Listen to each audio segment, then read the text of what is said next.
1940s have been a decade of breakthroughs and developments in medicine and psychiatry. Scientists have developed a new technology to cure mentally ill adults.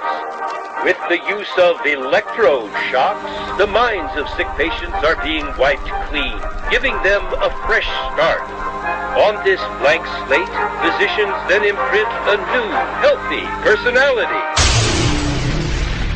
Remaking people, shocking them into obedience. This is a story about that powerful idea. In the 1950s, it caught the attention of the CIA. The agency funded a series of experiments.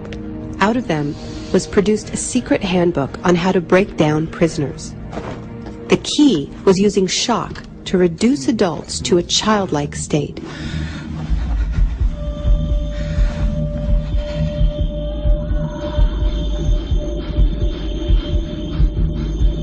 It's a fundamental hypothesis of this handbook that these techniques are in essence methods of inducing regression of the personality.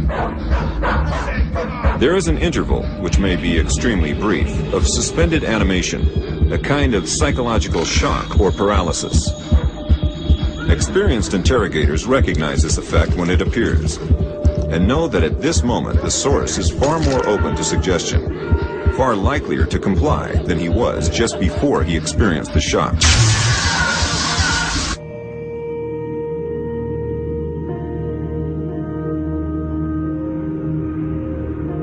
But these techniques don't only work on individuals. They can work on whole societies. A collective trauma, a war, a coup, a natural disaster, a terrorist attack puts us all into a state of shock. And in the aftermath, like the prisoner in the interrogation chamber, we too become childlike, more inclined to follow leaders who claim to protect us. One person who understood this phenomenon early on was the most famous economist of our era, Milton Friedman. Friedman believed in a radical vision of society in which profit and the market drive every aspect of life, from schools to healthcare, even the army. He called for abolishing all trade protections, deregulating all prices, and eviscerating government services. These ideas have always been tremendously unpopular, and understandably so. They cause waves of unemployment, send prices soaring, and make life more precarious for millions. Unable to advance their agenda democratically, Friedman and his disciples were drawn to the power of shock. The subject should be rudely awakened and immediately blindfolded and handcuffed. When arrested at this time, most subjects experience intense feelings of shock, insecurity, and psychological stress.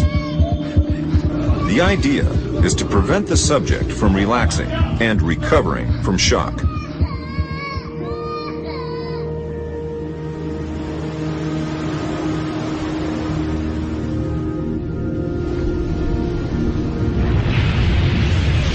Friedman understood that just as prisoners are softened up for interrogation by the shock of their capture, massive disasters could serve to soften us up for his radical free market crusade. He advised politicians that immediately after a crisis, they should push through all the painful policies at once before people could regain their footing. He called this method economic shock treatment. I call it the shock doctrine. Take a second look at the iconic events of our era, and behind many, you will find its logic at work. This is the secret history of the free market. It wasn't born in freedom and democracy. It was born in shock.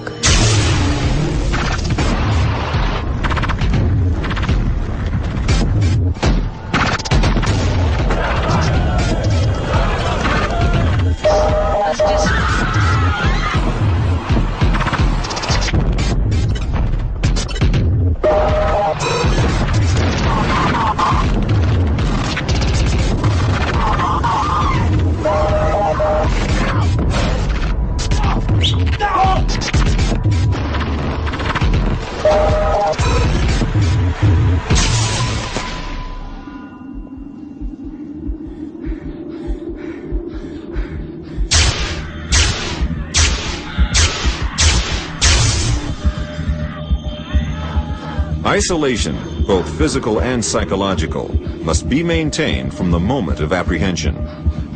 The capacity for resistance is diminished by disorientation. Prisoners should maintain silence at all times. They should never be allowed to speak to each other. There's one other thing I've learned from my study of states of shock. Shock wears off. It is by definition a temporary state. And the best way to stay oriented, to resist shock, is to know what is happening to you and why.